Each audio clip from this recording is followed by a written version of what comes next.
On October 20th, 1865, Confederate guerrilla Champ Ferguson was marched to the gallows over at Nashville, Tennessee.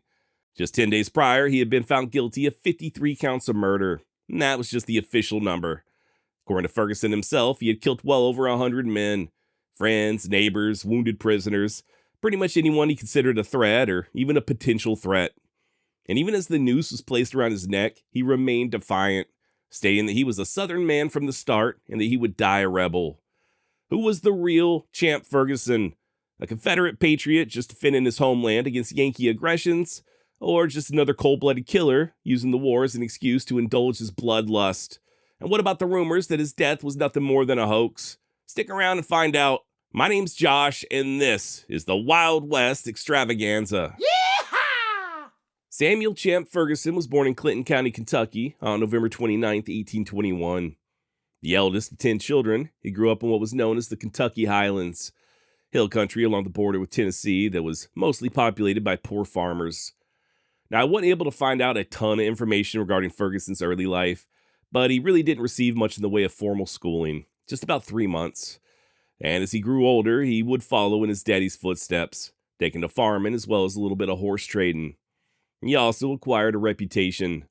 Various sources describe Ferguson as a rowdy, quarrelsome type who was partial to gambling, drinking, and fighting, as evidenced by him literally stabbing a constable to death in August 1858.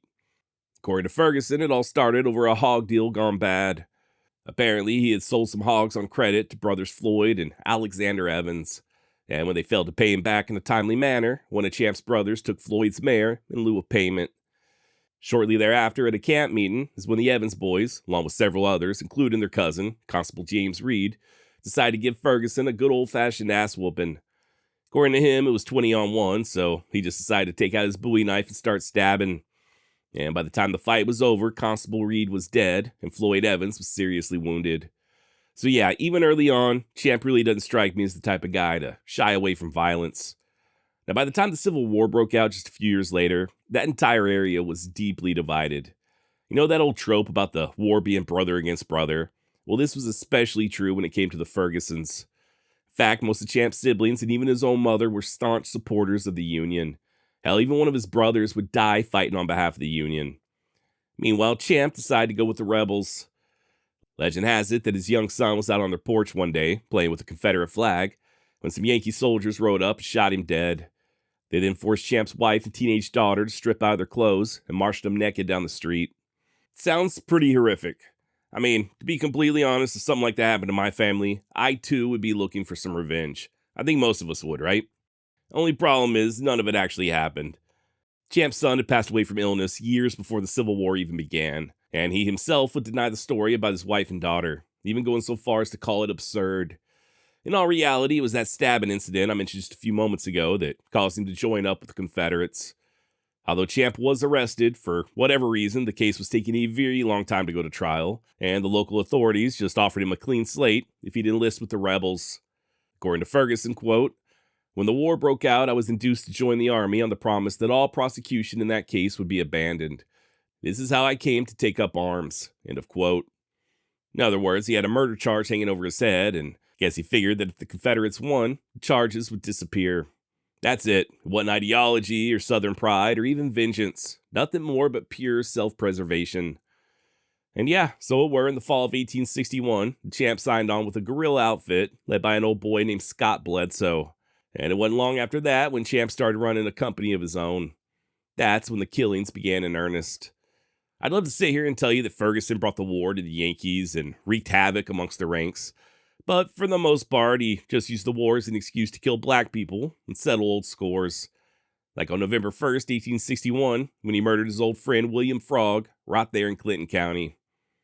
Two had known each other since childhood, and at the time of his death, Frog was actually bedridden with the measles. His wife opened the door, offering Champ a seat, but Ferguson declined, saying that he needed to see William.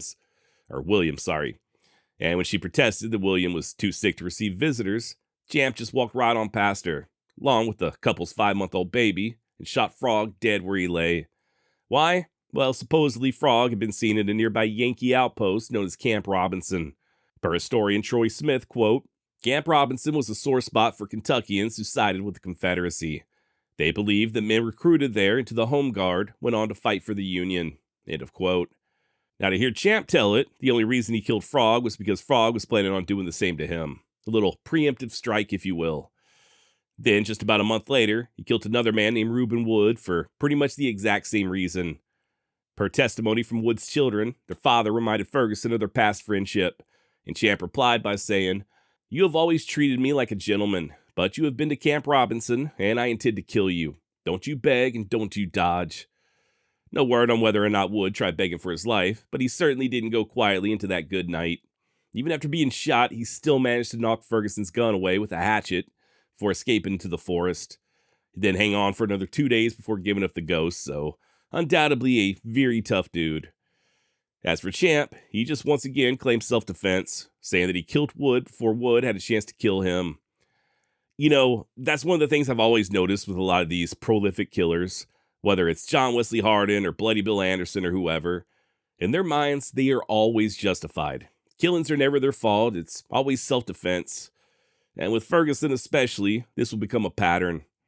He also didn't discriminate when it came to age, like in early April of 1862, when he killed a 16-year-old boy over in Fentress County, a boy who had made the grave mistake of carrying a shotgun. You see, according to Ferguson, he had been given authority to kill anyone he found carrying a weapon. And despite the boy surrendering his shotgun, Champ still went ahead and gunned him down. Then took his knife to the corpse before going on to kill 3 additional members of the kid's family, including the grandfather. And on it went.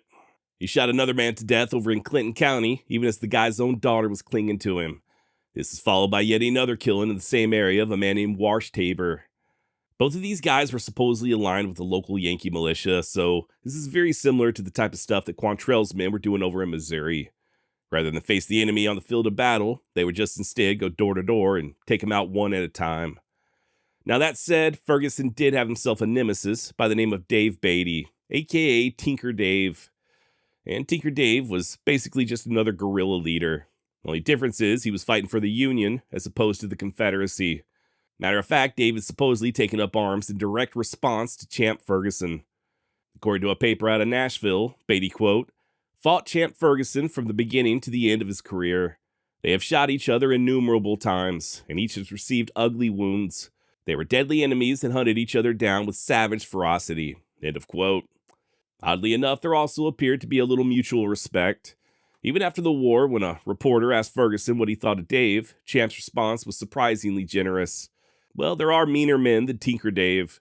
He fought me bravely and gave me some heavy licks, but I always gave him as good as he sent. I have nothing against Tinker Dave. We both tried to get each other during the war, but we always proved too cunning for each other." He also noted, almost as a point of professional pride, that he was a skilled shooter and always hit his mark, except when that mark was Beatty.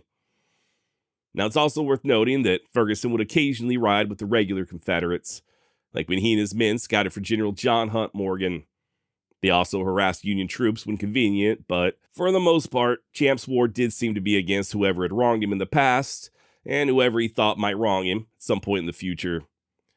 The Yankees did try catching him on multiple occasions, but he always came up empty-handed. Ferguson just knew the hills and hollers better than they did, and always managed to slip away. Best they were able to do was burn down one of his farms, but even then, Champ just kept right on fighting. Now, later on during the war, he would link up with Major General Joseph Wheeler, and in turn, Wheeler sent him to report to General Breckinridge over in Southwest Virginia. And it was there, at a place called Saltville, that Ferguson committed what would become his most infamous act. See, on October 2nd, 1864, Union soldiers attacked the rebels protecting Saltville, in what would turn out to be a pretty resounding Confederate victory. And as the Yankees took flight, they left behind a good number of wounded soldiers, many of whom were black. That's when Ferguson and his men went to work. Witnesses would later testify that they saw Champ moving across the battlefield, just coldly and systematically executing wounded prisoners, focusing mostly on the black soldiers and their white officers. One survivor even recalled Ferguson approaching a wounded white trooper who was crawling along on the ground and demanded to know why he had, quote, "come down here to fight with these damned N-words." He then drew his pistol and asked the helpless man, "Where will you have it, in the back or the face?" And when the soldier was too incoherent to answer, Ferguson just chose for him. This continued the following day as the surviving prisoners, both black and white, were taken to a Confederate hospital at the nearby town of Emory. And later on that morning, Ferguson strolled inside and began going from bed to bed, killing a total of 8 prisoners before calling it quits. Now, full disclosure, but Champ was not the only one killing prisoners. He also had quite a few of the regular Confederates doing the same, despite their own officers trying to stop him. And although we still don't know the full scale of the massacre, most estimates put the number of just black soldiers who were executed at around 46. And that's not counting the soldiers who were killed during the battle itself. Those 46 men were killed after the fact, as they lay wounded and helpless either on the field or later on in the hospital. We likewise can't be certain as to how many men Ferguson personally killed during this particular massacre. I know I said 8 at the hospital, but he would later be formally charged with 15 counts of murder, and that's just at Saltville. That's not including all the other heinous killings he was involved with during the course of the war. This massacre was considered so outrageous, even in the eyes of the Confederates, that they eventually arrested Champ and stuck him behind bars over in Wytheville, Virginia. Just not for very long. 2 months later, right around the same time that Lee surrendered, is when they let Ferguson free. Like I said, Lee had already surrendered, the government was fleeing Richmond, and I guess nobody was really all that concerned with prosecuting past crimes. Meanwhile, despite the war being officially over, Champ just went right on back to bushwhacking. Or at least that's what they say. I actually couldn't find out much in the way of details, other than him once again attempting to kill his nemesis Tinker Dave.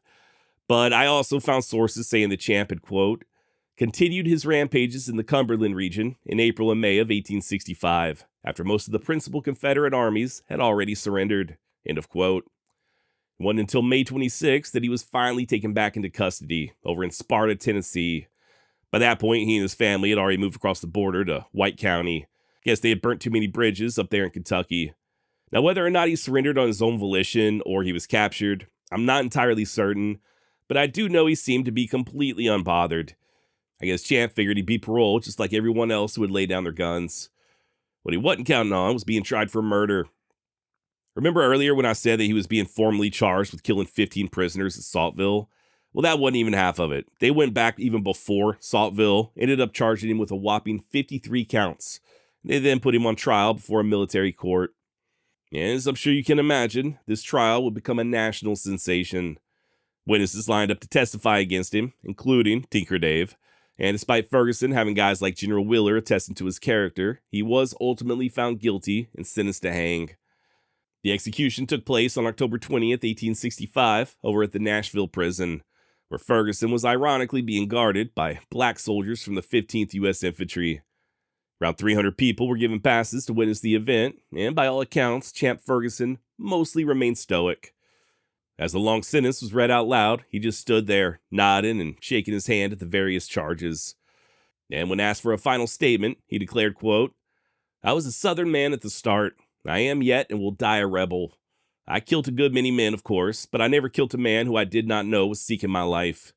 I repeat that I die a rebel out and out, and my last request is that my body be removed to White County, Tennessee, and be buried in good rebel soil, end of quote. It wasn't until they placed a hood over his head that he cried out in a loud voice, "Oh Lord, have mercy on me." Next came the noose, and moments later he went swinging. I could be wrong, but something tells me he didn't land in the welcoming bosom of a gentle and forgiving God. What I do know is that his body was returned to White County, as requested, and buried in a comb grave just north of Sparta. Now, I don't know about you, but I have never in my life heard of a comb grave, so I looked it up. Turns out they used to be pretty common in parts of the rural South, particularly in the Appalachian regions of Tennessee and Kentucky. Basically, from what I understand at least, it's when a stone slab is arranged in a tent-like or A-frame shape over the burial, with flat stones leaning against each other at an angle to form sort of a ridge along the top, resembling the spine or comb of a rooster. I guess the idea was to prevent the weight of the soil from crushing the coffin. The more you know. And yes, Ferguson's grave, located at the France Cemetery off Highway 84, is still visible. Now here's where things take a turn towards the mysterious. As is the case with many other notorious figures from the same time period, there are many who think that Ferguson faked his own death. Legend has it that his wife bribed the executioner, and once the air quotes funeral was over, she and her daughter headed west, never to be seen again. Champ then met up with them later on down the road, and they all lived happily ever after under assumed names. Now, as to how true this is, I do think it's pretty unlikely. Not only was I able to actually locate Champ's wife and daughter on the 1870 census, still living in White County, Tennessee, but I also found them in 1880 when they were living over in Montgomery County, Kansas. Daughter was already married, and it's there where they would spend the rest of their lives, without Daddy Ferguson. And yeah, that's Champ Ferguson in a nutshell. Just another murderous sociopath in a long line of sociopaths who use the war as an excuse to kill. And look, man, before anyone hits me up saying that the victors are the ones who write the history books, so of course they would make true patriots like Champ out to be villains, I've heard it all before, all right? Many, many times before, and it just does not have any basis in reality. Historians write the history books, okay? Not soldiers. And the historians base their conclusions on a variety of different sources. Everything from first-hand accounts to newspapers, census reports, military records, you name it. And many of these same historians have been very kind to the Confederates, especially guys like Shelby Foote. Hell, even the United States government was kind to the Confederates. Not only did they allow them to become full citizens of the nation they had once conspired against, but they also gave them pardons. Congress passed the Amnesty Act of 1872, which restored political rights to nearly all former rebels. Hell, some of them even went on to serve as congressmen, senators, and even governors. They were also given pensions. Then there's the fact that the U.S. military named some of its own bases after the Confederate generals, places like Fort Bragg and Fort Hood and Fort Benning. Think about that for a second. The United States government was literally training its own soldiers at installations named after men who had taken up arms against that very same government. And then you've got the monuments. There were over 1,000 monuments erected all over the South honoring the Confederacy.